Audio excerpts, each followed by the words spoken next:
കായലിൽ നിന്നൊരു കാറ്റ് കയറി വന്നു. വല വിരിച്ച പോലെ അവളുടെ മുടി ഉയർന്നു പടർന്നു. മുറ്റത്തെ ചെമ്പരത്തിമൊട്ടെല്ലാം ഒന്നനങ്ങി ഒന്നോടൊന്ന് വിടർന്നു. പരല് തിളങ്ങുന്ന ചിരിയും നീല ഞരമ്പുകൾ ഓടിക്കളിക്കുന്ന കാൽപാദവും ഇടവപ്പാതിയിലെ കായൽ പോലെ വിശാലമായ കണ്ണുകളുമുള്ള ട്വിങ്കിൾ റോസാ പുന്നൂസ്. അവളുടെ മനസ്സമ്മതത്തിൻ്റെ തലേന്ന് രാത്രി പശപ്പറ്റ് എന്ന ഒരിനം ചാരനിലാവ് കായലിനു മീതെ നീങ്ങിക്കൊണ്ടിരുന്നു. അത് പ്രത്യേകതയുള്ളതാണെന്ന് ദേശാടന കിളികളുടെ പറന്നുയരലും കൂട്ടവിളിയും ഇണചേരലും കണ്ടാൽ അറിയാമായിരുന്നു.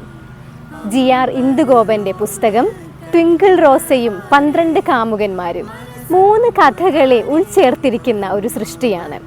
കഥകളുടെ ദൃശ്യവത്കരണ സാധ്യതകളെ അപാരമായി വിനിയോഗിക്കുന്ന ഒരു രചനാതന്ത്രമാണ് എഴുത്തുകാരൻ ഈ കഥകളിലുടനീളം ഉപയോഗിക്കുന്നത്.